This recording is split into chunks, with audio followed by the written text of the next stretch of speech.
제 아들과 며느리를 불효죄로 고소합니다. 이 말이 법정에서 제 입으로 나왔을 때 그 순간을 지금도 생생히 기억합니다. 85년을 살아오면서 그런 말을 제 입으로 할 줄은 정말 몰랐습니다.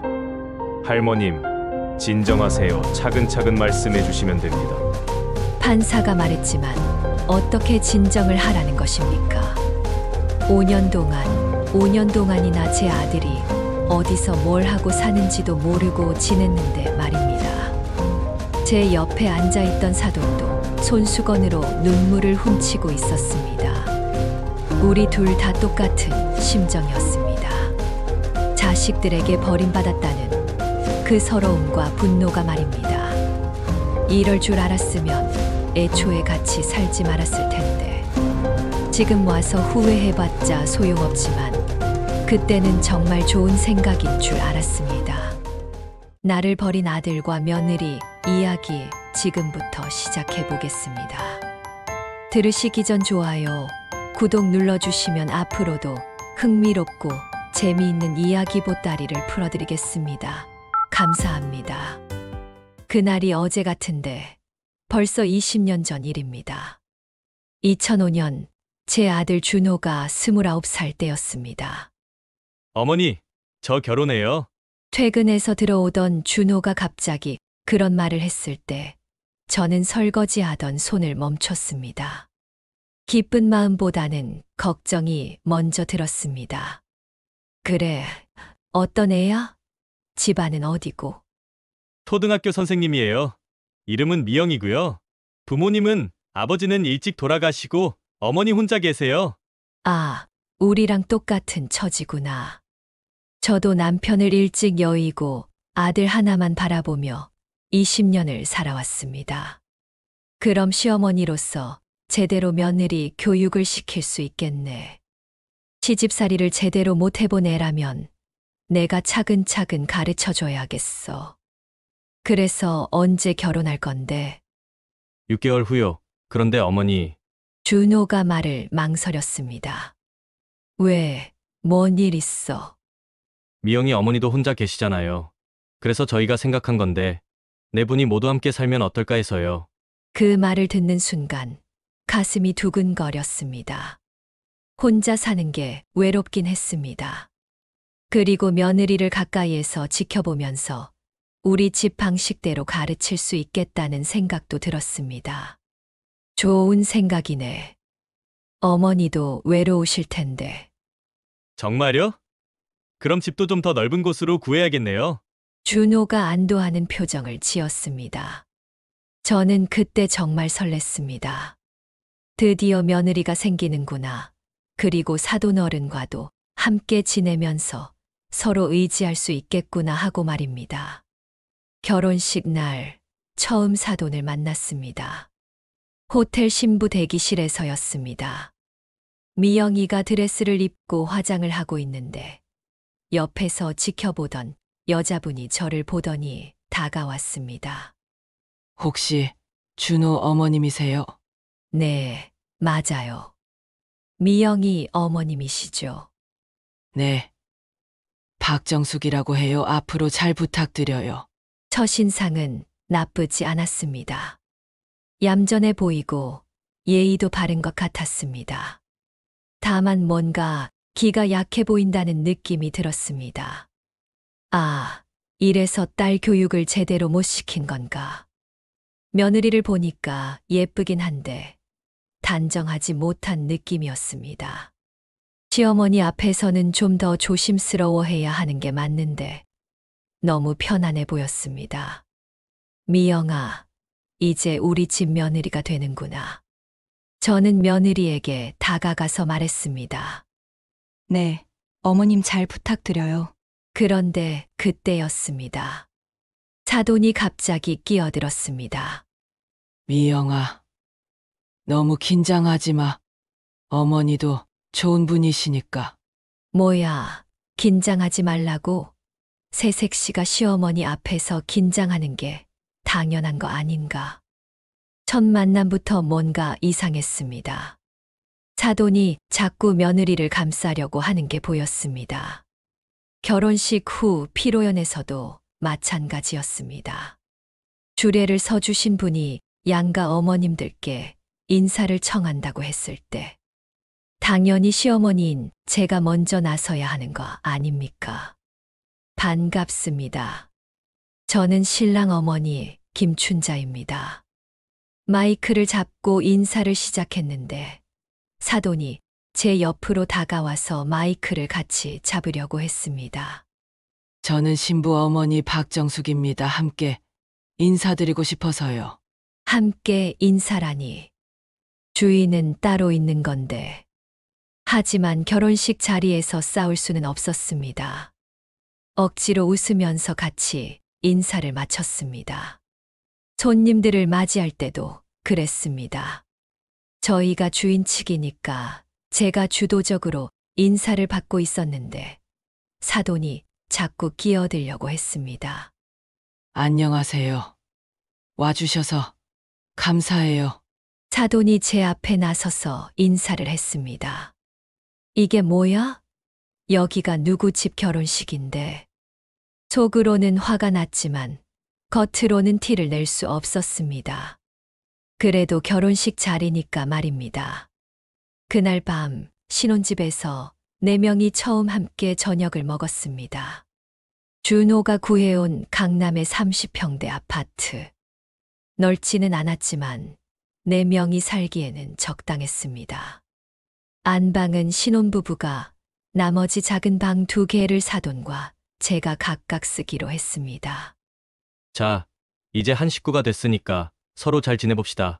준호가 건배를 제안했습니다. 네, 잘 부탁드려요. 며느리가 예의 바르게 인사했고 저도 기분 좋게 대답했습니다. 그래, 미영아. 내가 우리 집 방식 차근차근 가르쳐 줄게. 감사해요, 어머님. 그런데 사돈이 또 끼어들었습니다. 우리 딸도 요리 잘해요. 딸이 하고 싶어 하는 건 하게 해주세요. 또 시작이구나. 첫날부터 벌써 신경전의 기운이 감돌았습니다. 다음 날 아침부터 문제가 시작됐습니다. 새벽 6시에 일어나서 부엌으로 갔는데 사돈이 벌써 일어나서 뭔가를 준비하고 있었습니다. 사돈, 뭐 하세요? 아침 준비하려고요. 애들 일찍 나가야 하잖아요. 애들? 벌써부터 애들이라고 부르네. 괜찮아요. 제가 할게요. 우리 아들 입맛을 제가 제일 잘하니까. 아니에요. 우리 딸은 제가 하는 걸 좋아하거든요. 그 순간 확실히 느꼈습니다. 앞으로 매일이 이런 식의 경쟁이 되겠구나. 이건 며느리 교육 제대로 못 시키겠네. 속으로 한숨이 나왔지만 첫날이니까 양보했습니다. 그럼 같이 해요. 하지만 부엌에서 둘이 함께 요리하는 건 생각보다 어려웠습니다. 사돈은 사돈 방식대로, 저는 제 방식대로 하려고 하니까 자꾸 부딪혔습니다. 미영이가 일어나서 부엌으로 왔을 때 저희는 이미 신경전을 벌이고 있었습니다. 어머님들, 제가 할게요. 괜찮아. 신혼부부는 좀 더 자. 저는 며느리를 안방으로 보내려고 했습니다. 딸아, 와서 도와줘. 엄마가 하는 거 배워야지. 하지만 사돈은 며느리를 불렀습니다. 그 순간 미영이의 표정을 봤습니다. 당황스러워하면서도 어쩔 줄 모르는 그런 표정이었습니다. 아, 이 아이가 앞으로 얼마나 힘들어할까. 그때 처음으로 그런 생각이 들었습니다. 하지만 그건 잠깐이었습니다. 사돈이 자꾸 끼어들어서 제대로 된 며느리 교육을 할 수 없다는 생각이 더 컸습니다. 그날 준호가 출근하고 미영이도 학교에 간 후 사돈과 저는 처음으로 둘만 있게 되었습니다. 사돈, 우리가 규칙을 좀 정해야 할 것 같아요. 사돈이 먼저 말을 꺼냈습니다. 무슨 규칙이요? 집안일이나 생활비 같은 것들 말이에요. 서로 의견이 다르면 애들이 힘들어 하잖아요. 맞는 말이었습니다. 하지만 저는 제가 원하는 방식이 있었습니다. 좋은 생각이에요. 그럼 제가 말씀드릴게요. 여기는 시댁이니까 며느리는 시댁 방식을 따라야 한다고 생각해요. 그리고 생활비는 우리 아들이 다 부담하고 며느리 월급은 따로 모으는 게 좋겠어요. 그건 좀 우리 딸도 벌어오는데 왜 다 우리 사위가 내야 해요? 그리고 시댁 방식이라는 게 뭐예요? 전통이 있는 거잖아요.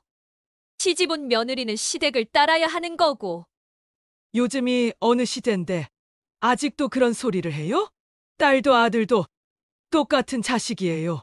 그날부터 저희의 신경전이 본격적으로 시작됐습니다.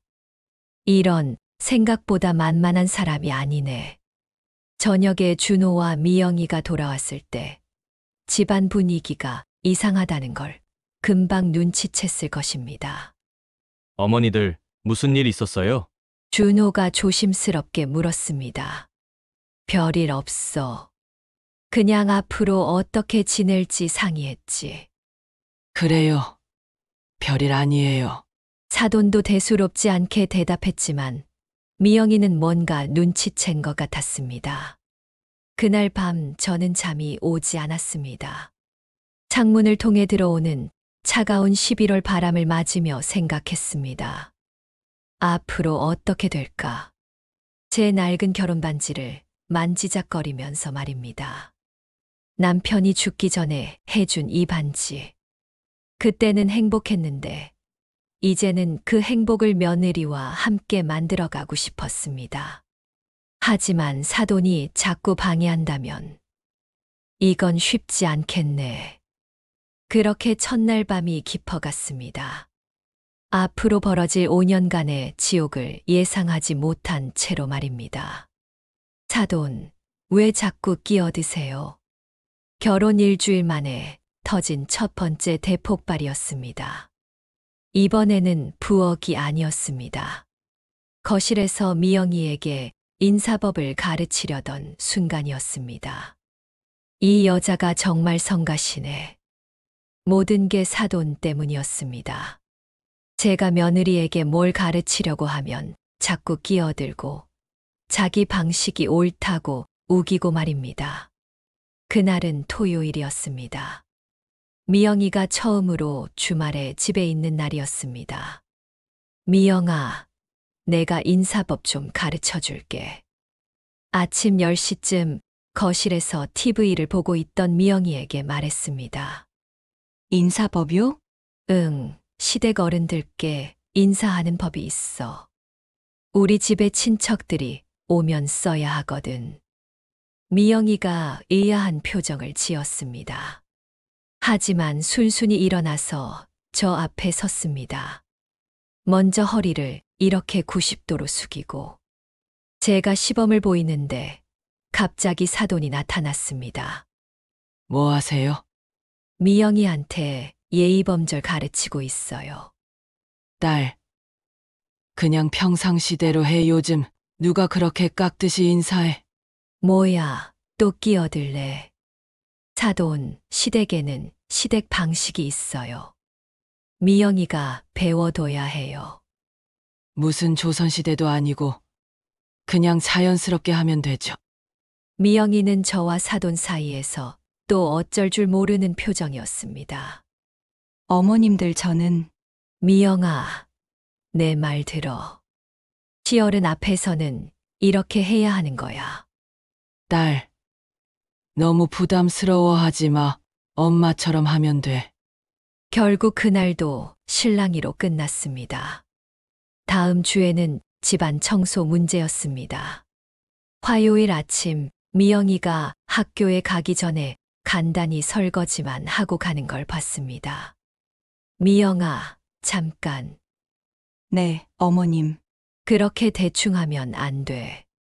내가 제대로 된 청소법 알려줄게. 싱크대부터 시작해서 가스레인지, 후드까지 전부 닦는 법을 가르쳐 주려고 했습니다. 어머님, 그런데 시간이 시간? 며느리가 집안일을 제대로 해야지. 이건 기본이야. 그때 사돈이 또 나타났습니다. 사돈, 애가 학교 가야 하는데 너무 하시는 것 아니에요? 뭐가 너무해요. 집안일은 배워야 하는 거 아닌가요? 일하러 가는 딸한테 그렇게 시키면 어떡해요? 시키는 게 아니라 가르치는 거예요. 미영이는 시계를 자꾸 쳐다봤습니다. 지각할까봐 걱정하는 게 뚜렷했습니다. 어머님들, 죄송한데 정말 늦을 것 같아요. 결국 미영이는 그날 아침을 굶고 학교에 갔습니다. 수요일에는 친구 문제로 싸웠습니다.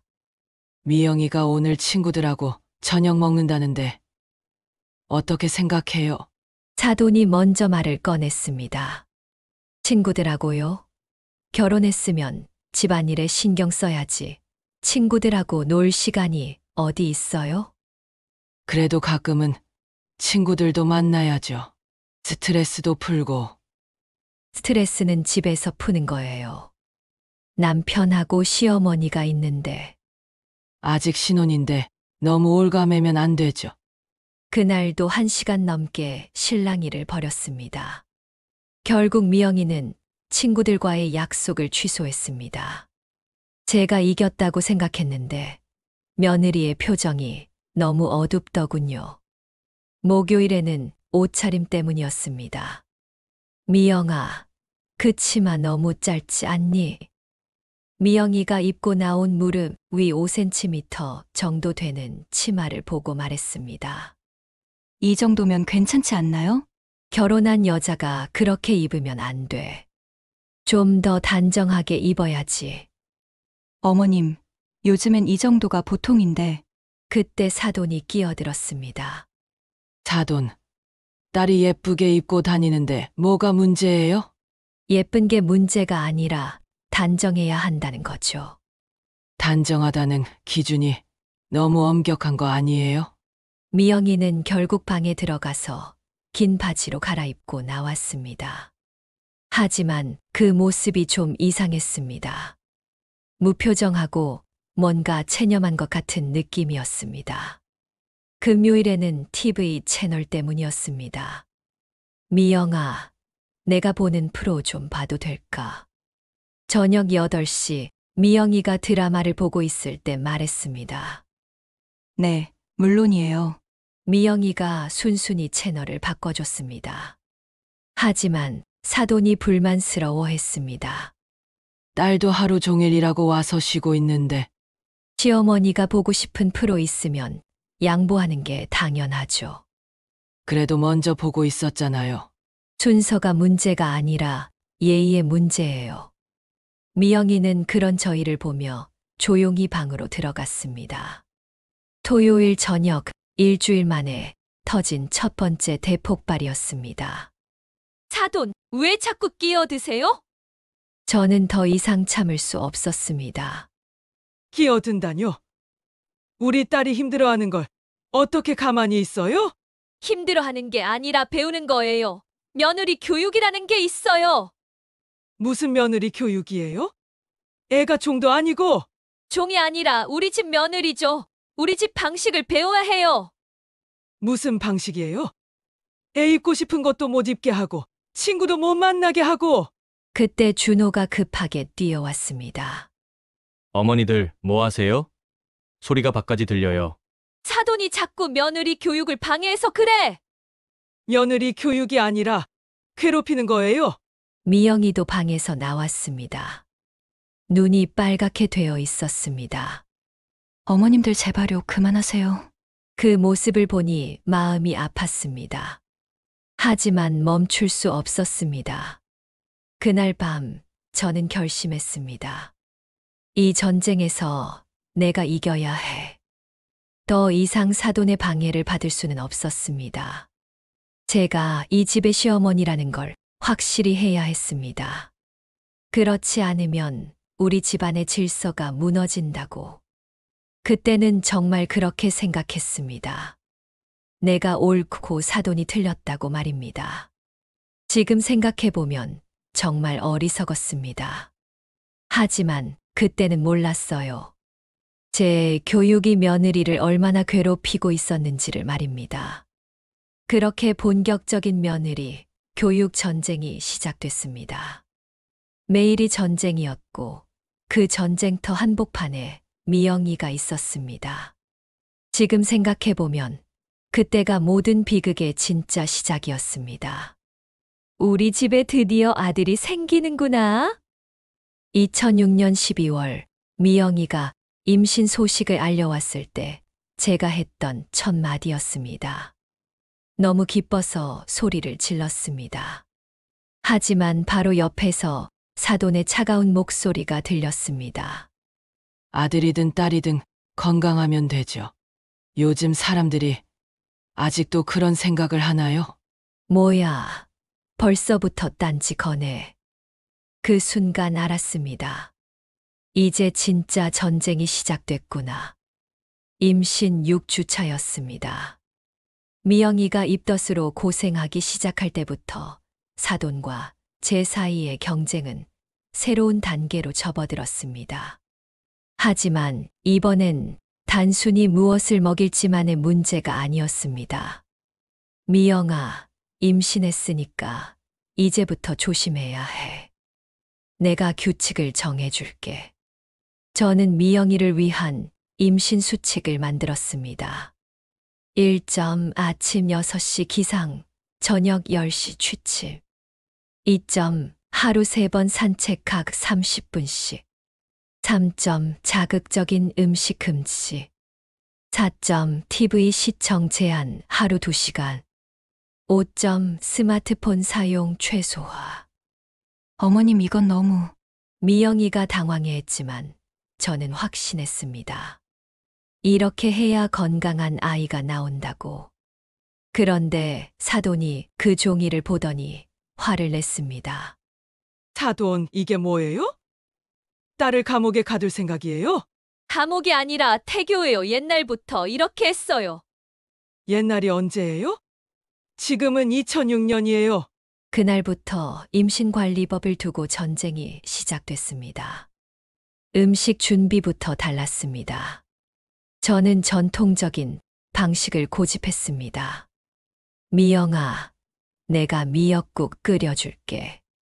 임산부는 이게 최고야. 그리고 이 약재들 우린 차도 마셔. 우리 할머니가 해주던 거야. 하지만 사돈은 현대적인 방식을 주장했습니다. 딸아, 엽산 영양제 챙겨 먹어. 병원에서 주는 거야. 그리고 요즘 임산부 요가 좋다던데. 등록해볼까? 미영이는 또다시 두 갈래 길에서 헤맸습니다. 어머님들 다 좋은 것 같은데 어떻게 하면 될까요? 내 경험을 믿어. 옛날 방식이 검증된 거야. 딸아, 의학이 발달했는데 왜 옛날 방식을 고집해? 결국 미영이는 둘 다 하게 됐습니다. 아침에는 저와 함께 약재차를 마시고 오후에는 사돈과 함께 영양제를 먹는 식으로 말입니다. 임신 12주가 되었을 때 더 큰 갈등이 터졌습니다. 검진 날이 문제였습니다. 미영아, 내가 같이 갈게. 시어머니가 함께 가야 해. 딸아, 엄마가 갈게. 친정엄마가 가는 게 편하지.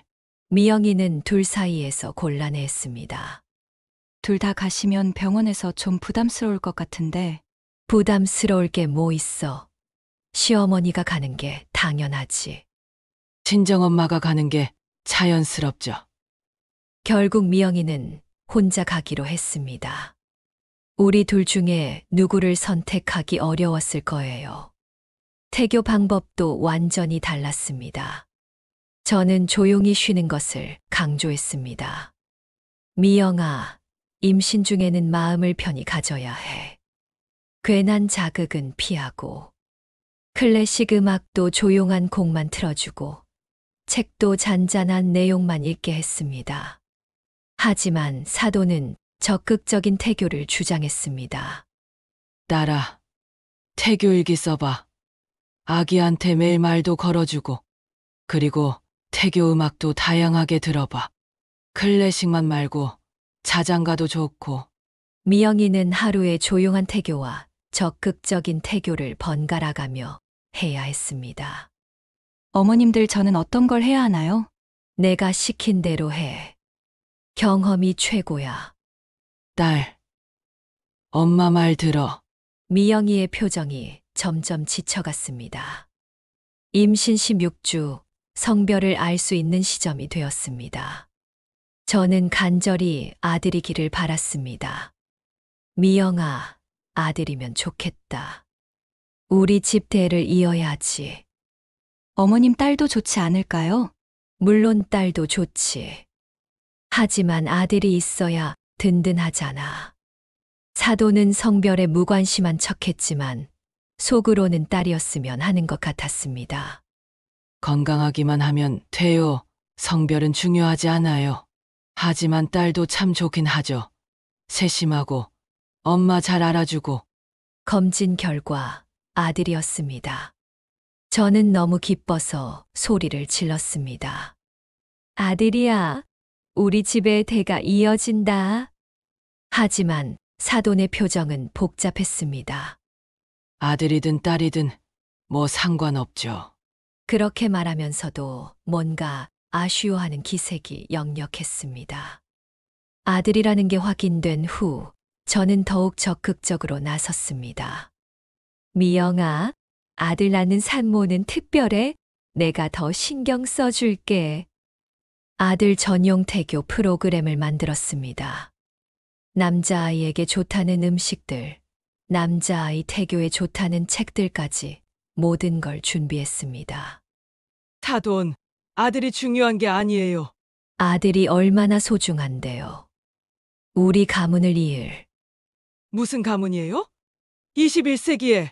전통적인 가치는 중요해요. 미영이는 그런 저희 사이에서 점점 지쳐갔습니다. 어머님들 저는 그냥 건강한 아기만 낳으면 되는 거 아닌가요? 하지만 저희는 각자의 신념을 굽히지 않았습니다. 임신 후기로 갈수록 갈등은 심해졌습니다. 이름을 정하는 문제부터 시작해서 출산 후 육아 방침까지 모든 것이 다툼의 대상이었습니다. 아들 이름은 시댁에서 짓는 거예요, 할아버지. 학렬을 따라야 하고. 왜요? 부모가 짓는 게 맞죠. 요즘 누가 학렬을 따라요? 그래도 전통은 지켜야죠. 무슨 전통이에요? 구시대 유물이죠. 미영이는 그런 저희를 보며 스트레스를 받는 게 눈에 보였습니다. 얼굴이 창백해지고 밤에 잠도 제대로 못 자는 것 같았습니다. 하지만 저는 멈출 수 없었습니다. 이번만큼은 내가 주도권을 잡아야 해. 손자 교육은 할머니가 해야 한다고. 그런데 임신 20주가 되던 어느 날, 미영이가 갑자기 배를 움켜잡으며 신음했습니다. 아, 아파요. 그 순간 저는 세상이 무너지는 것 같았습니다. 설마 병원에 급하게 갔지만 이미 늦었습니다. 첫 번째 유산이었습니다. 의사의 말이 아직도 귓가에 맴돕니다. 스트레스를 많이 받으셨나 봐요. 임신 초기에는 특히 조심하셔야 하는데. 사돈 때문이에요. 사돈이 자꾸 스트레스 줘서. 병원 복도에서 제가 사돈을 향해 소리쳤던 말입니다. 첫 번째 유산 소식을 들은 직후 저는 정신이 나가 있었습니다. 내 손자가, 내 첫 손자가. 차가운 병원 복도의 소독약 냄새가 코를 찔렀습니다. 형광등 불빛이 너무 하얘서 현실감이 없었습니다. 하지만 의사의 말만큼은 생생했습니다. 임신 20주차 자연유산입니다. 스트레스가 주원인으로 보입니다. 스트레스. 그 한마디가 제 가슴에 대못을 박았습니다. 미영이의 첫 번째 유산 후 몇 달이 지났습니다. 2007년 4월 3일이었습니다. 미영이는 두 번째 임신 중이었습니다. 아침부터 미영이가 배가 아프다고 했는데 저는 대수롭지 않게 생각했습니다. 임신 중에는 그럴 수 있어. 좀 쉬어봐. 하지만 사돈이 호들갑을 떨었습니다. 안 돼요. 당장 병원에 가야 해요. 괜찮다니까요. 우리 때는 이런 거 다 참고 나았어요. 우리 때가 언제예요? 지금은 2007년이에요. 그렇게 실랑이를 벌이는 사이 미영이의 얼굴이 점점 창백해졌습니다. 어머님들 정말 아파요. 저 좀 도와주세요. 그만하세요. 그제서야 저희가 정신을 차리고 병원에 갔지만 이미 늦었습니다. 응급실에서 기다리는 시간이 지옥 같았습니다. 의사가 나올 때까지의 그 2시간 동안 저와 사돈은 한마디도 하지 않았습니다. 하지만 서로를 원망하는 시선만큼은 뜨거웠습니다.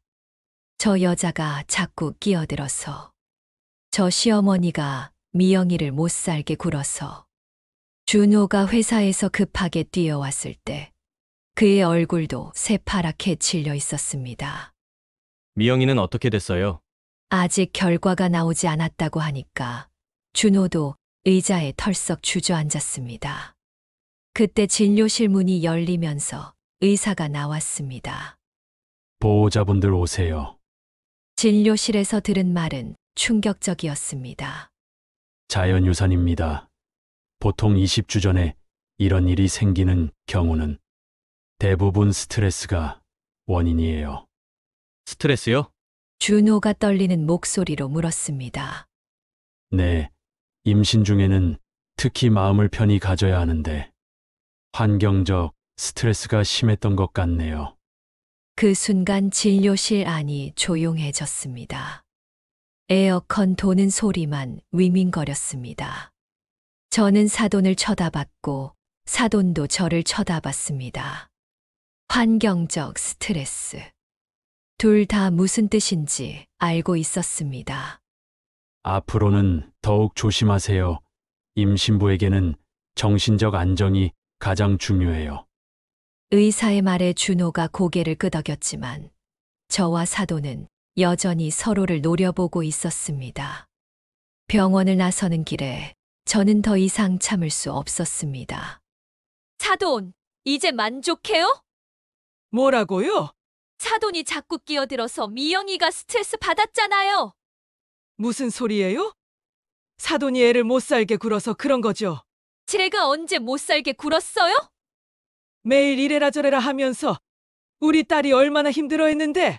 준호가 저희를 말렸지만 이미 늦었습니다. 준호야, 너도 봤잖아. 사돈이 자꾸 방해해서. 어머니도 너무하셨어요. 미영이가 얼마나 눈치 봤는데요. 그때 미영이가 휠체어에서 작은 목소리로 말했습니다. 제발 좀 그만하세요. 그 모습을 보니 가슴이 찢어질 것 같았습니다. 하지만 멈출 수 없었습니다. 집에 돌아온 후에도 분위기는 최악이었습니다. 미영이는 방에서 나오지 않았고 준호는 회사에 복귀했습니다. 거실에는 저와 사돈만 남았습니다. 이제 어쩔 거예요? 사돈이 먼저 말을 꺼냈습니다. 뭘 어쩌긴요. 다시 임신하면 되죠. 그게 문제가 아니라 우리가 이런 식으로 계속 지낼 건가요? 그럼 사돈이 물러서세요. 며느리는 시어머니가 케어하는 게 맞으니까. 아직도 그런 소리를 해요? 우리 딸이 아이까지 잃었는데 제 손자기도 해요. 손자는 무슨 손자예요? 아직 성별도 확정 전이었는데. 그날도 크게 싸웠습니다. 하지만 이번엔 뭔가 달랐습니다. 진짜 원한이 쌓이기 시작한 것입니다. 그날 밤 미영이 방에서 흐느끼는 소리가 들렸습니다. 준호가 위로하는 목소리도 들렸습니다. 미영아, 괜찮아. 다음에 또 임신할 수 있어. 여보, 제가 잘못한 건가요? 제가 스트레스를 너무 받아서. 아니야. 내 잘못이 아니야. 그럼 누구 잘못이에요? 어머님들이 매일 싸우는 걸 견디지 못한 제 탓인 것만 같아요. 그 말을 들으니 마음이 아팠습니다. 우리가 정말 잘못했나? 하지만 바로 사돈 탓이라는 생각이 들었습니다. 아니야, 사돈이 자꾸 끼어들어서 그런 거야. 다음 날부터 집안 분위기는 완전히 바뀌었습니다. 미영이는 학교에 병가를 내고 집에만 있었습니다. 하루 종일 방에서 나오지 않았습니다. 준호도 저희와 거의 대화를 하지 않았습니다. 어머니들, 미영이가 많이 힘들어해요. 당분간은 좀 조용히 지내주세요. 조용히 지내라고 저는 며느리를 위로해주고 싶은데요. 미영아, 내가 미역국 끓여줄게. 몸보신 해야 해. 하지만 미영이는 고개만 젓고 아무 말도 하지 않았습니다. 사돈이 다가가면 그때서야 좀 반응을 보였습니다. 딸, 엄마가 삼계탕 사왔어. 조금만 먹어봐. 고마워요, 엄마. 왜 나한테는 그렇게 차갑게 굴지? 그때부터 확신했습니다. 사돈이 미영이를 제게서 떼어놓으려 한다고 말입니다. 2주 후 미영이가 처음으로 거실에 나왔습니다. 어머님들 죄송해요. 뭐가 죄송해, 미영아. 제가 아이를 지키지 못해서. 그 말을 들으니 눈물이 났습니다. 그런 소리 하지 마. 내 잘못이 아니야. 사돈도 눈물을 흘렸습니다. 딸, 엄마 잘못이야. 엄마가 어머님이랑 싸워서. 뭐야, 지가 잘못했다고? 아니에요. 제 잘못도 있어요. 제가 더 조심했어야 했는데. 미영이가 자책하는 모습을 보니 저도 사돈도 할 말이 없었습니다. 그날 셋이 함께 앉아서 조용히 울었습니다. 하지만 그 슬픔조차 오래가지 않았습니다. 며칠 후부터 다시 신경전이 시작됐습니다. 한 달 후 의사가 말했습니다. 이제 임신해도 괜찮아요. 하지만 더욱 조심하셔야 해요. 그 말을 듣고 집에 오는 길에 저는 사돈에게 말했습니다. 이번에는 정말 조심해야 해요. 사돈이 끼어들면 안 돼요. 제가 끼어든다고요? 사돈이 애를 부려먹지 말아요. 부려먹는 게 아니라 케어하는 거예요. 케어는 친정엄마가 하는 거죠. 그렇게 또 싸움이 시작됐습니다. 미영이는 그런 저희를 보며 한숨만 쉬었습니다. 어머님, 엄마 제발요. 그만하세요. 부탁이에요. 하지만 저희는 들으려 하지 않았습니다. 이번에는 절대 져서는 안 돼. 내가 주도권을 잡아야 해. 그때는 몰랐습니다. 그 절대 지면 안 된다는 생각이 더 큰 비극을 불러올 줄은 말입니다. 하지만 아직도 저는 깨닫지 못했습니다. 제 사랑이 독이 될 수 있다는 것을, 제 간섭이 며느리를 죽음으로 내몰고 있다는 것을 말입니다.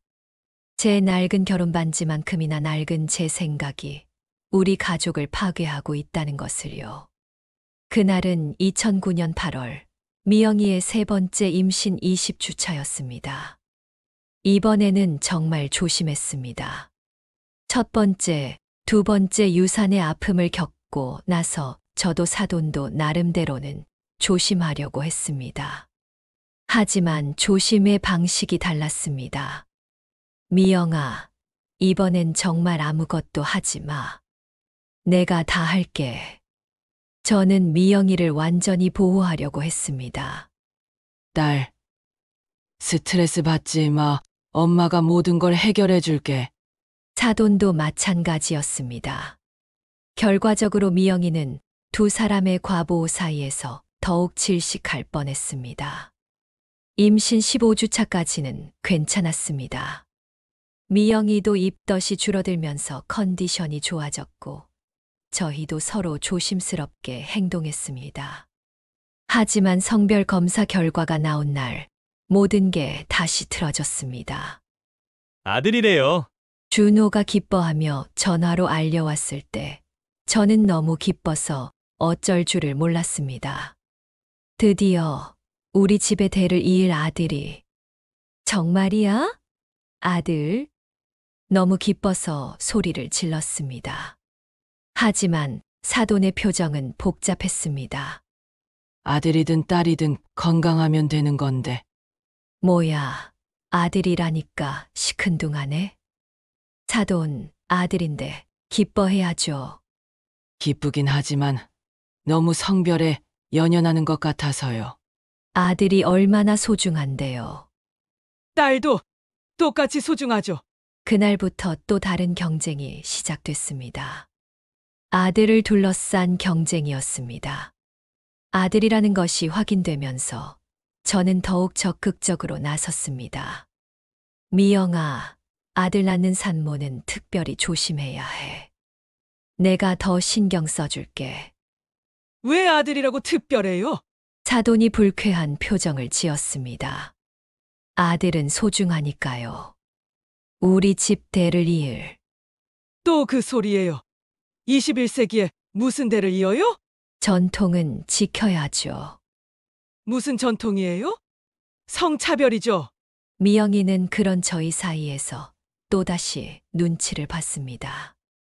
어머님들 그냥 건강하게만 낳으면 되지 않을까요? 하지만 저희는 들으려 하지 않았습니다. 아들 태교용품을 준비할 때도 경쟁이었습니다. 아들은 파란색 옷이 어울려. 제가 파란색 베넷 저고리를 사왔더니 사돈이 노란색 옷을 사왔습니다. 요즘은 성별 구분 없이 입혀요. 그래도 아들은 아들다워야죠. 아들다운 게 뭐예요? 당연히 있는 거 아닙니까? 이름을 정할 때도 마찬가지였습니다. 아들 이름은 시댁에서 짓는 거예요. 왜요?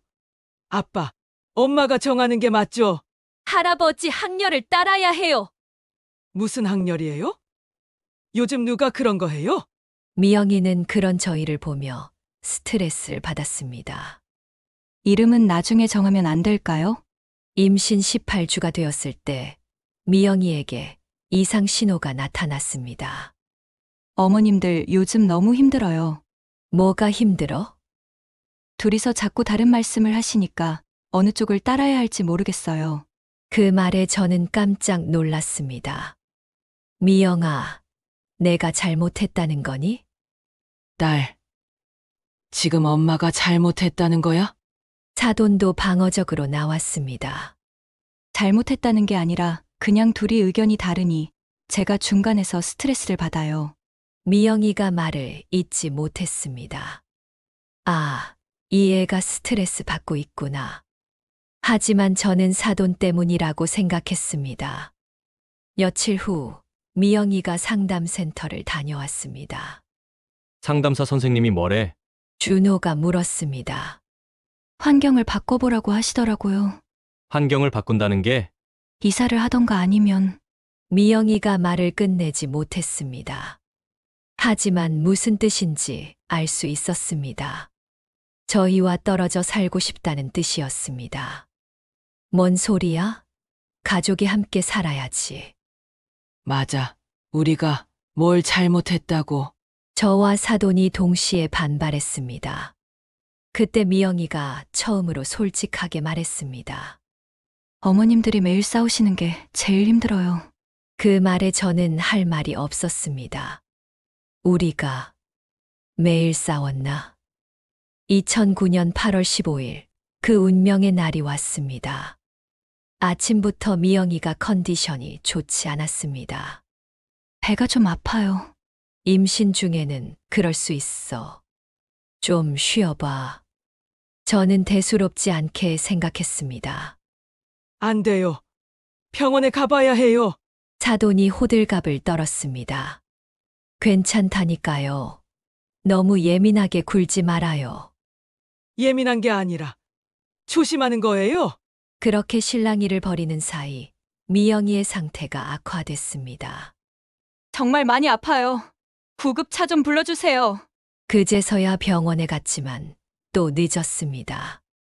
병실에서 의사의 말을 들었을 때 온 세상이 무너지는 것 같았습니다. 세 번째 유산입니다. 이번에는 20주차까지 왔는데 계속된 스트레스와 불안감이 원인으로 보입니다. 세 번째 유산. 의사의 말이 귀에 맴돌았습니다. 이제는 임신 자체가 어려울 수도 있습니다. 그 말에 준호가 무너지듯 의자에 앉았습니다. 저와 사돈은 서로를 쳐다봤습니다. 또 우리 때문에 병실을 나오면서 저와 사돈은 또다시 싸웠습니다.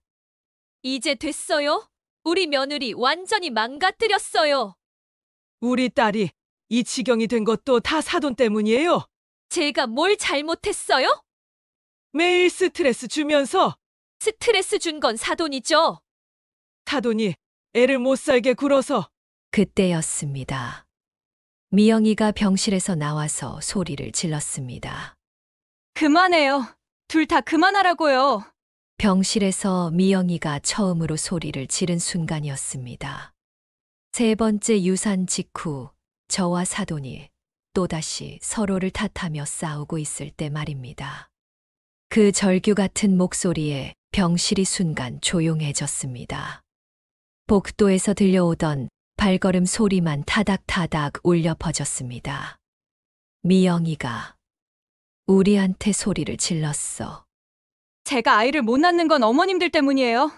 그 말에 저는 머리가 하얘졌습니다. 우리 때문에, 정말 우리 때문에.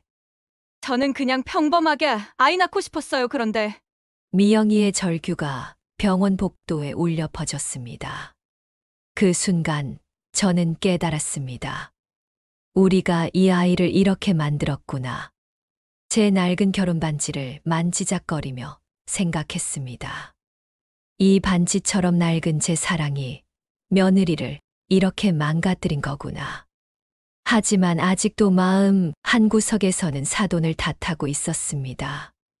진짜 깨달음은 아직 오지 않았습니다. 세 번의 유산. 그 무게가 이제야 제 가슴에 와닿기 시작했습니다. 저는 왜 아이를 낳을 수 없을까요? 미영이가 하루 종일 방에서 중얼거리던 말입니다.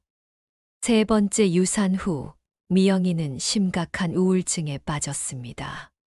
창문도 열지 않는 방에서 썩은 듯한 공기 냄새가 났습니다. 며느리가 며칠째 씻지도 않고 있다는 뜻이었습니다. 이래서는 안 되는데. 하지만 제가 뭘 해주려고 해도 미영이는 문을 열어주지 않았습니다.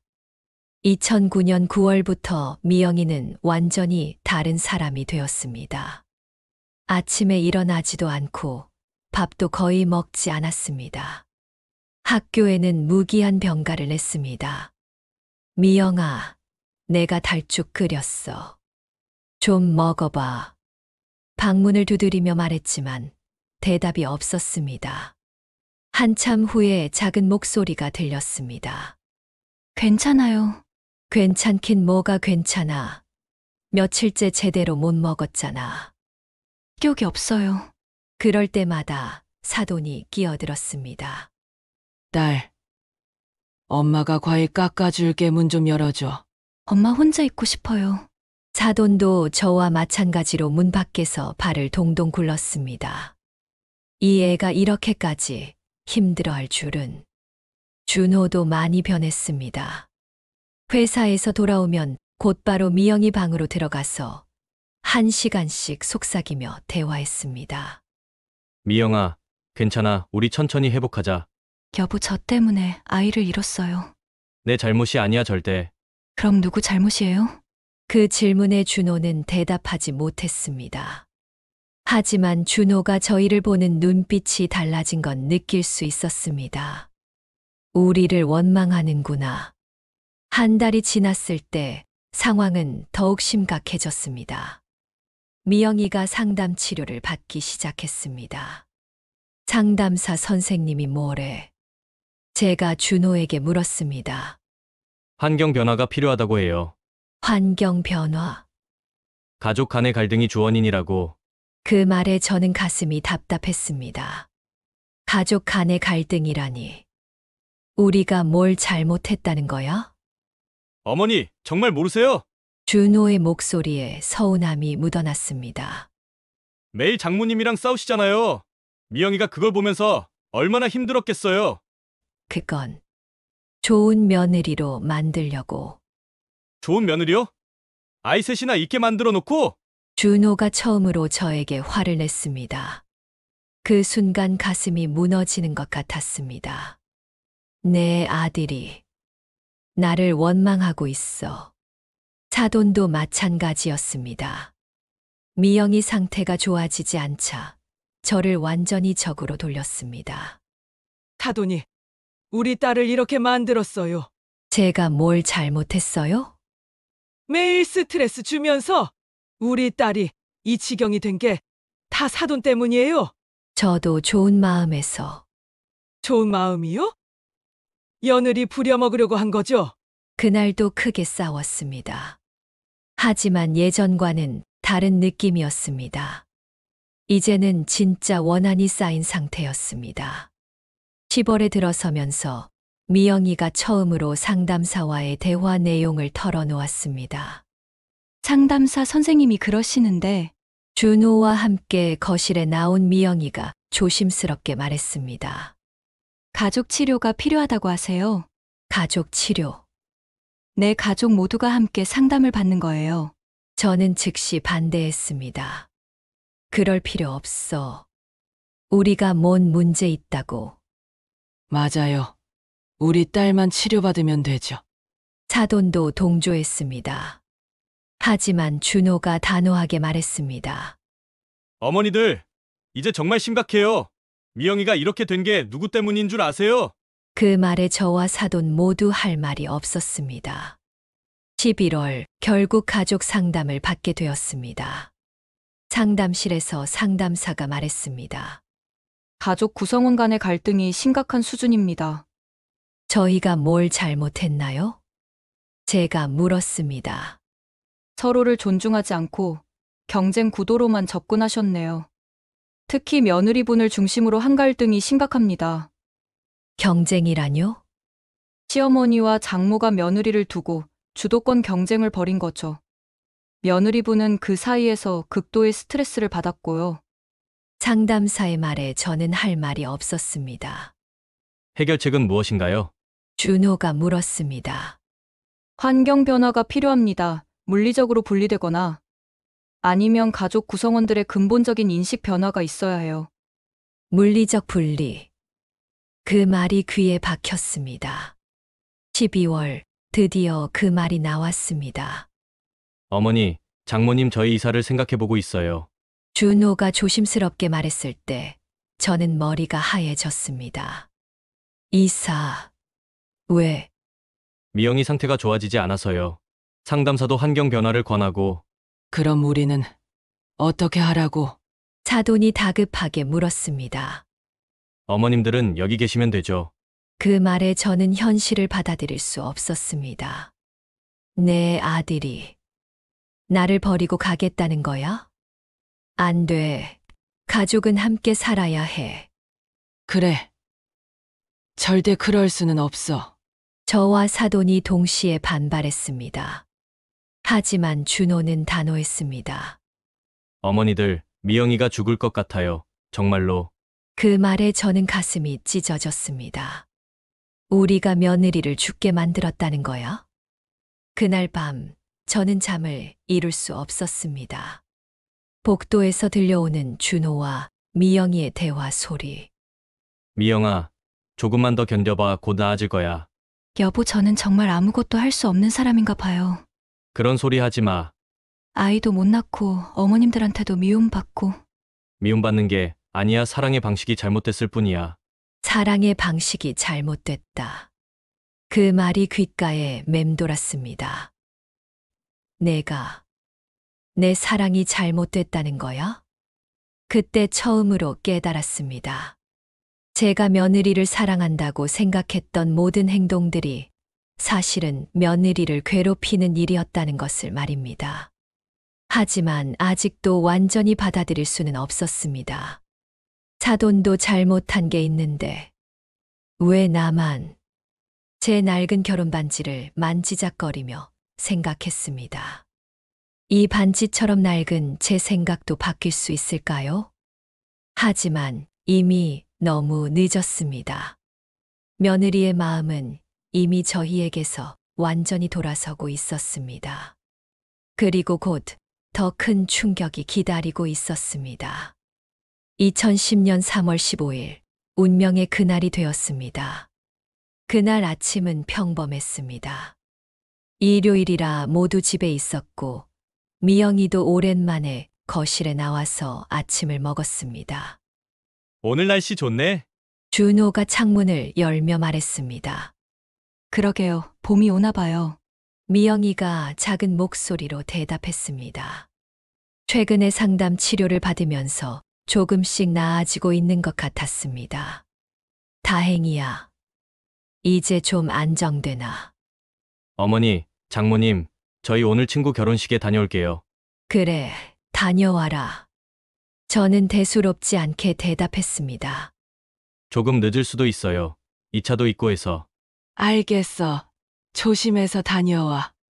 사돈도 웃으며 말했습니다. 그때는 정말 몰랐습니다.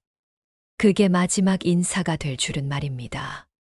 오후 2시쯤 둘이 나갔습니다. 준호는 정장을 차려입었고 미영이도 오랜만에 예쁘게 화장을 했습니다. 다녀오겠습니다.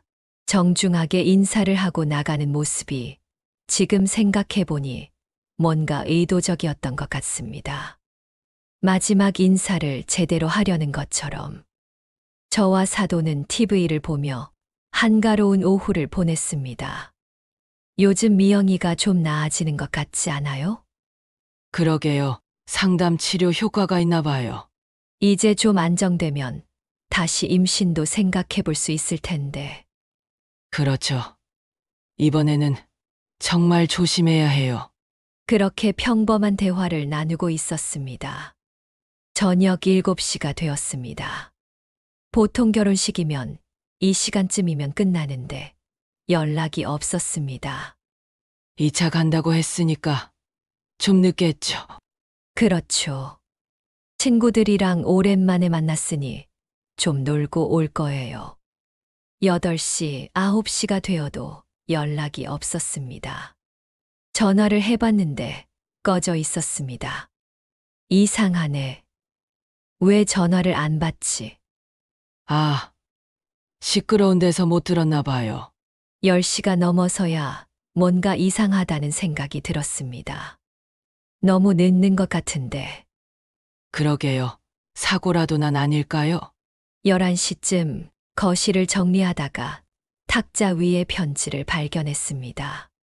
분명히 아침에는 없었는데 언제 놓인 건지. 이게 뭐예요? 사돈이 편지를 들어봤습니다. 어머님, 장모님께라고 적혀 있었습니다. 준호 글씨네. 제가 편지를 받아서 뜯었습니다. 어머님, 장모님께 5년간 정말 고생 많으셨습니다. 저희는 새로운 곳에서 새 출발을 하려고 합니다. 매월 생활비는 계속 송금하겠습니다. 건강하게 지내세요. 준호, 미영드림. 편지를 읽는 순간 머리가 하얘졌습니다. 새 출발. 새로운 곳에서. 이게 무슨 소리예요? 사돈이 소리쳤습니다. 사돈, 이게 뭐예요? 저도 모르겠어요. 갑자기 왜? 그때서야 깨달았습니다. 결혼식이 아니라 도망간 거였어. 그날 밤은 지옥 같았습니다. 저와 사돈은 번갈아가며 준호와 미영이에게 전화를 했지만 계속 꺼져 있었습니다. 어떻게 이럴 수가 있어요? 한마디 말도 없이. 정말 이해할 수 없어요. 사돈 때문이에요. 사돈이 자꾸 끼어들어서. 뭐라고요? 사돈이 애를 못 살게 굴어서 그런 거죠. 그날 밤도 결국 싸움으로 끝났습니다. 하지만 이번에는 뭔가 달랐습니다. 둘 다 똑같은 상황이 되었습니다. 자식들에게 버림받은 상황이었습니다. 그렇게 5년이 지났습니다. 하지만 이상한 건 매월 15일마다 생활비가 들어온다는 것이었습니다. 제 통장에 75만 원, 사돈 통장에 75만 원씩 말입니다. 그래도 효자구나, 우리 아들.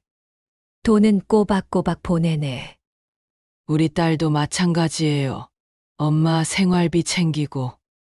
하지만 돈이 문제가 아니잖아요. 맞아요. 얼굴이나 보고 싶은데. 명절 때는 용돈도 따로 보냈습니다. 하지만 전화번호는 바꿔서 연락이 전혀 되지 않았습니다. 어디 사는지도 모르겠어요. 정말 답답해 죽겠어요. 저희는 서로 탓하면서도 결국 같은 처지가 되었다는 걸 깨달았습니다. 2년이 지났을 때 우연히 준호 대학 동창을 만났습니다. 준호 어머님 안녕하세요. 어머, 철수야. 준호는 잘 지내죠? 부산에서. 부산에 있다고? 부산에 있어. 네, 해운대 쪽에서 본 것 같던데 아이들하고 있더라고요. 아이들이라고? 아이들. 네, 둘 있던데 많이 행복해 보이더라고요. 그 말을 듣는 순간 저는 분노가 치밀었습니다. 아이가 둘이나 있다고 우리 몰래? 그날 바로 사돈에게 알렸습니다. 사돈, 큰일 났어요. 무슨 일이에요? 준호네가 부산에 있대요. 그것도 아이 둘하고. 뭐라고요? 아이가 둘? 우리 모르게 손자를 둘이나 낳았어요. 그날 저와 사돈은 처음으로 똑같은 분노를 느꼈습니다. 5년 동안 속였구나. 다음 날 바로 부산행 기차표를 끊었습니다. 찾아가서 따져봐야 해요. 맞아요. 이건 너무해요. KTX를 타고 부산까지 가는 동안 저희는 계속 분노했습니다. 손자들 얼굴도 못 보게 하고! 우리를 뭘로 아는 거예요? 동창이 알려준 주소를 찾아갔습니다. 해운대 근처의 깔끔한 아파트 단지였습니다. 여기가 맞나? 그런 것 같은데 아파트 앞에서 기다리고 있을 때 미영이가 나타났습니다. 5년 만에 본 미영이는 완전히 달라져 있었습니다. 얼굴에 생기가 돌고 훨씬 밝아 보였습니다. 그리고 손에는 4에 5살 정도의 아이 둘을 데리고 있었습니다. 어머니, 미영이가 저를 보고 깜짝 놀랐습니다. 미영아, 저는 며느리에게 달려갔습니다. 5년 만에 보는 며느리야. 이 아이들이 친할머니예요. 큰아이가 물었습니다. 친할머니라니. 나를 모르는구나. 그래, 친할머니야. 눈물이 났습니다. 그때 사돈도 합류했습니다. 미영아, 왜 이렇게 했어? 어머니, 엄마. 미영이가 당황해했습니다. 손자들 얼굴도 못 보게 하고 너무하는 거 아니야? 제가 소리쳤습니다. 5년 동안 어디 있었는지도 몰랐는데 사돈도 목소리를 높였습니다. 그때 미영이가 단호하게 말했습니다. 어머니들, 저희는 행복해요. 이제 개입하지 마세요. 개입하지 말라고? 개입이라니. 나는 내 시어머니인데. 어머니들이 저를 괴롭혔잖아요. 싸우시면서 저를 괴롭게 했잖아요. 그 말에 저는 할 말이 없었습니다. 우리가 정말 괴롭혔나? 그날 밤 숙소에서 사돈과 대화했습니다. 사돈, 우리가 정말 잘못한 걸까요? 글쎄요. 좋은 마음에서 한 건데 그래도 결과적으로는 미영이가 저렇게 행복해 보이니까 뭐라고 할 수가 없네요. 하지만 저는 여전히 억울했습니다. 그래도 부모를 이렇게 버릴 수는 없는 거 아닌가. 서울로 돌아온 후 저희는 결정했습니다. 법적으로 해결해야 해요. 맞아요. 이건 불효예요. 변호사 사무실을 찾아갔습니다. 불효죄로 고소하고 싶어요. 어떤 상황인지 설명해 주세요. 저희는 5년간의 이야기를 했습니다. 생활비는 받고 계셨나요? 네, 매월 150만 원씩. 그럼 경제적 부양은 이루어진 거네요. 불효죄 입증이 쉽지 않을 수도 있어요. 하지만 정서적 부양도 중요하잖아요. 사돈이 따졌습니다. 결국 고소장을 접수했습니다. 2015년 11월 드디어 재판이 시작됐습니다. 언론의 관심도 뜨거웠습니다. 80대 노모를 버린 불효자들. 기사 제목을 보니 속이 시원했습니다. 이제 세상 사람들이 우리 편이구나. 재판장에 섰을 때 저는 떨렸습니다. 하지만 정의는 우리 편이라고 생각했습니다. 원고는 진술하세요. 판사가 말했습니다. 저는 김춘자입니다. 제 아들과 며느리가 5년 전에 갑자기 사라졌어요. 연락도 안 되고 손자들 얼굴도 못 봤어요. 이게 효도인가요? 저도 마찬가지입니다. 딸이 저를 버리고 갔어요. 사돈도 울먹이며 말했습니다. 법정이 숙연해졌습니다. 이제 진실이 밝혀질 거야. 하지만 준호와 미영이 측 변호사가 일어섰을 때 분위기가 바뀌었습니다. 피고 측에서 제출한 증거를 확인하겠습니다. 판사가 서류를 들어봤습니다. 피고인들이 2010년부터 2015년까지 매월 생활비 150만 원씩 총 9천만 원을 송금한 사실이 확인됩니다. 9천만 원. 그렇게 많이 보냈구나. 또한 명절 때마다 별도의 용돈도 보낸 것이 확인됩니다. 법정이 술렁였습니다. 그리고 미영이가 증언석에 섰을 때 저는 5년간 시어머니와 친정어머니의 갈등 사이에서 3번의 유산을 했습니다. 매번 두 어머니의 갈등과 간섭이 스트레스였습니다. 임신 중에도 누가 병원에 갈지, 누가 음식을 준비할지를 두고 매일 신경전이었습니다.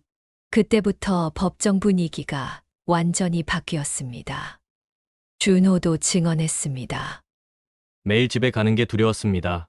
어머니들이 싸우는 소리를 들으며 아내가 우울증에 빠지는 걸 지켜봐야 했습니다. 우리가 정말 그랬나? 어머니 장모님께서는 제 아내를 사랑한다고 하셨지만 그 사랑이 아내를 병들게 했습니다. 그 말에 저는 가슴이 무너졌습니다. 내 사랑이 며느리를 병들게 했다고? 의사 증언도 나왔습니다. 환자는 극심한 스트레스성 우울증을 앓았습니다. 가족 간의 갈등이 주원인이었습니다. 언론도 태도가 바뀌었습니다. 시어머니 장모 갈등에 희생양이 된 젊은 부부. 5년간 지옥 같은 갈등. 3번의 유산이 말해주는 진실. 기사 제목들이 완전히 바뀌었습니다. 댓글들도 젊은 부부 불쌍하다. 시어머니랑 장모가 문제네. 애들 유산까지 시켰으면서 무슨 불효, 타령. 우리가 가해자였구나. 판결이 나왔을 때 저는 정신이 없었습니다. 무죄. 무죄라고? 피고인들은 경제적 부양 의무를 충실히 이행했으며 별거의 사유도 정당한 것으로 판단됩니다. 법정을 나서면서 사돈과 저는 아무 말도 하지 않았습니다. 모든 게 무너진 기분이었습니다. 내가 틀렸던 거구나. 집에 돌아온 후 사돈과 마주 앉았습니다. 사돈, 우리가 정말 잘못했나 봐요. 네, 저도 그런 것 같아요. 처음으로 서로를 원망하지 않았습니다. 미영이가 정말 많이 힘들었겠어요. 우리 때문에 아이 셋이나 잃고. 그때서야 깨달았습니다. 제가 사랑이라고 생각했던 모든 행동들이 사실은 며느리를 괴롭히는 일이었다는 것을 말입니다. 내 낡은 결혼 반지처럼 낡은 생각들이었구나. 손가락의 결혼 반지를 보며 생각했습니다. 이제야 진짜 사랑이 무엇인지 알 것 같았습니다. 하지만 너무 늦었습니다. 돌이킬 수 없을 만큼. 2015년 무죄 판결 이후 제 인생은 완전히 바뀌었습니다. 사돈과 저는 더 이상 서로를 탓하지 않았습니다. 대신 서로 의지하게 됐습니다. 사돈, 오늘 장 보러 같이 갈까요? 좋죠. 혼자 가기도 심심하고요. 모든 일을 함께 했습니다. 시장 보기, 병원 가기, 산책하기. 이제야 진짜 가족이 된 것 같아. 2018년 사돈이 넘어져서 다쳤을 때 저는 병원에서 밤새 간병했습니다. 사돈, 고마워요. 혼자였으면 어쩔 뻔했어요. 뭐려. 우리가 서로 의지해야죠. 2019년 제가 독감에 걸렸을 때는 사돈이 죽을 끓여주고 약을 챙겨줬습니다. 이거 먹고 푹 쉬세요. 고마워요. 며느리보다 사돈이 더 잘해주시네요. 그런 소리 하지 마세요. 우리 이제 진짜 한 식구잖아요. 동네 사람들도 저희를 보는 눈이 달라졌습니다. 처음에는 젊은 부부를 괴롭힌 할머니들이라고 수군거렸지만 시간이 지나면서 서로 의지하며 사는 불쌍한 할머니들로 바뀌었습니다. 저도 할머니 이제는 정말 사이좋게 지내시네. 그러게요. 나이 드니까 철이 든 건가? 그런 말들을 들으면서도 저희는 웃었습니다. 늦었지만 우리는 진짜 가족이 됐으니까. 2020년 코로나가 한창일 때 미영이에게서 첫 편지가 왔습니다. 어머니, 엄마께 갑자기 편지를 써서 놀라실 것 같아요. 뉴스에서 두 분이 서로 도우며 지내신다는 이야기를 들었어요. 정말 오랜 시간이 지났네요. 저도 이제 40이 되었고 아이들도 많이 컸어요. 그동안 화가 많이 났지만 이제는 이해해요. 두 분 모두 저를 사랑해서 그러셨다는 걸요. 코로나 조심하시고 건강하세요. 미영이가. 편지를 읽고 사돈과 저는 둘 다 울었습니다. 사돈, 우리 며느리가 편지를 보냈어요. 그러게요. 이제 좀 마음이 풀린 건가요? 조심스럽게 답장을 보냈습니다. 미영아, 편지 고마워. 나랑 엄마가 정말 잘못했어. 우리는 지금 잘 지내고 있어. 서로 의지하면서 건강하게 살고 있으니 걱정 마. 너희 가족도 건강해라. 언젠가 볼 수 있는 날이 오기를 기다리고 있어. 어머니, 엄마가. 그 후로 가끔씩 안부 편지를 주고받았습니다. 명절에는 안부 전화도 했습니다. 어머니, 잘 지내세요? 응, 잘 지내고 있어. 너희는 어떠니? 저희도 잘 지내고 있어요. 아이들도 건강하고요. 그래, 다행이다. 짧은 통화였지만 그것만으로도 충분했습니다. 2021년 추석, 드디어 그들이 찾아왔습니다. 어머니, 엄마 저희가 찾아뵐게요. 미영이의 전화를 받았을 때 저는 믿을 수 없었습니다. 정말 온다고. 사돈과 저는 며칠 전부터 준비했습니다. 집 청소도 하고 음식도 준비했습니다. 하지만 예전처럼 경쟁하지는 않았습니다. 사돈, 뭐 준비하면 좋을까요? 간단한 것들로 해요. 너무 부담스럽게 하면 안 되니까요. 맞아요. 간단하고 정성스럽게 해요. 문이 열리고 미영이가 들어왔습니다. 그 순간 시간이 멈춘 것 같은 느낌이었습니다. 정말 기쁘고 반가웠습니다. 15년 만의 재회였습니다. 내 아들이 며느리가 많이 변했구나. 미영이도 이제 40대 중반. 주름도 생기고 머리에 흰머리도 보였습니다. 준호도 마찬가지였습니다. 아들이라고 부르기엔 너무 늙어 보였습니다. 안녕하세요, 어머니, 엄마. 미영아. 목이 메어서 말이 나오지 않았습니다. 친할머니, 외할머니. 아이들이 정중하게 인사했습니다. 이렇게 컸구나.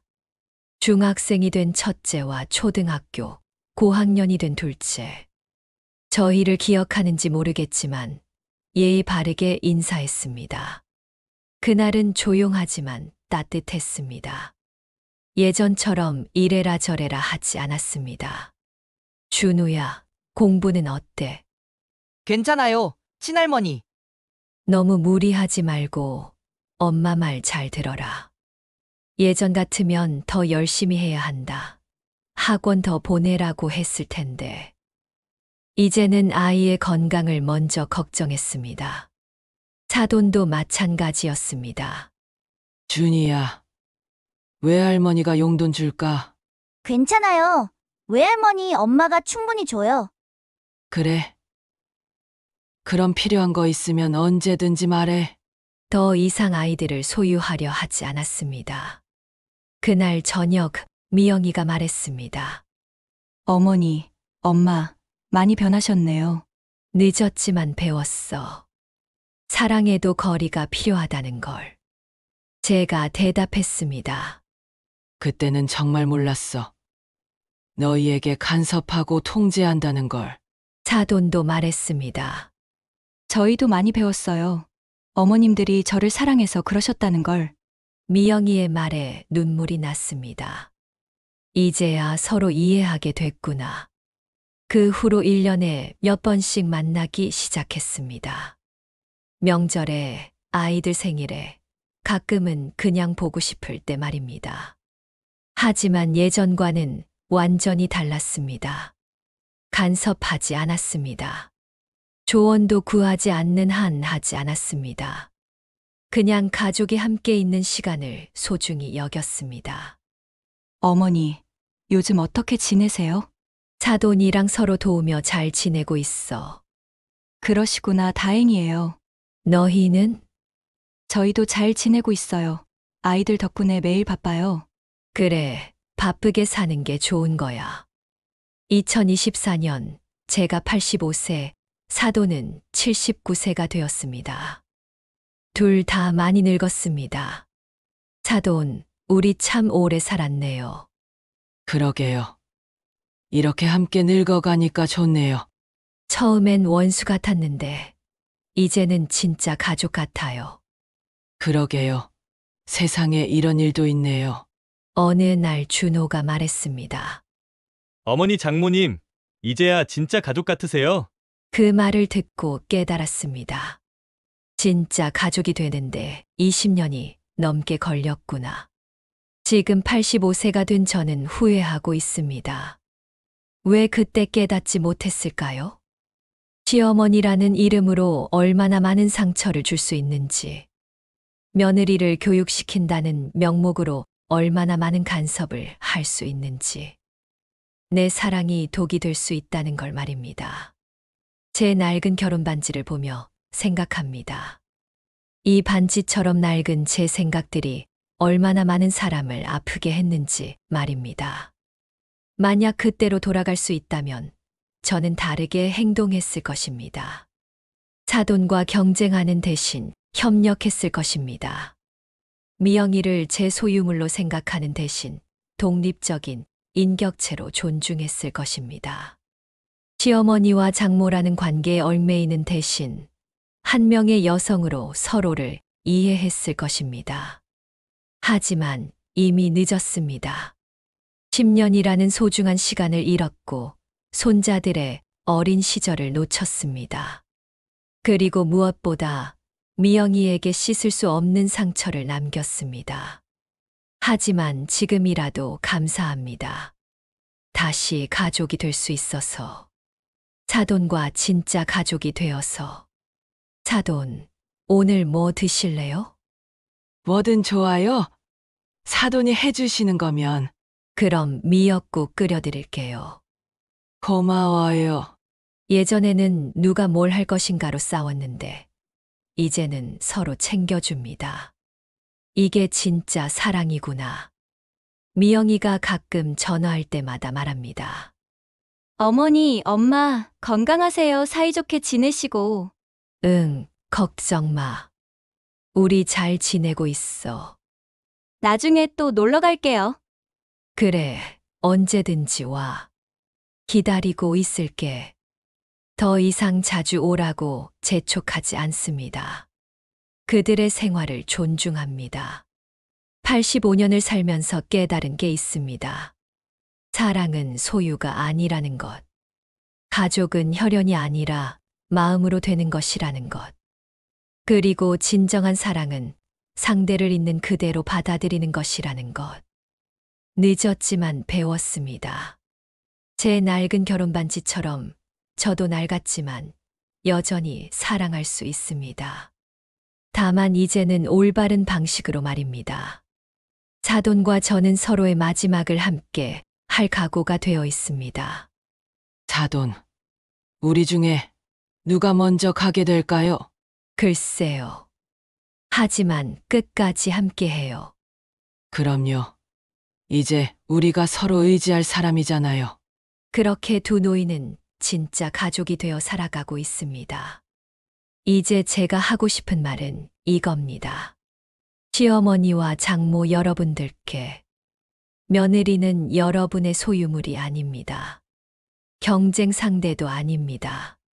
그저 여러분의 자식을 사랑하는 한 사람의 여성일 뿐입니다. 사랑한다면 거리를 두세요. 간섭한다면 존중으로 바꾸세요. 소유하려 한다면 놓아주세요. 그래야 진짜 사랑이 될 수 있습니다. 저처럼 85세가 되어서야 깨닫지 마시고 지금 바로 시작하세요. 아직 늦지 않았으니까요. 지금까지 긴 이야기 들어주셔서 감사합니다. 좋아요와 구독 눌러주시면 앞으로도 감동적이고 재미난 이야기들 들려드리겠습니다. 건강하시고 행복하세요.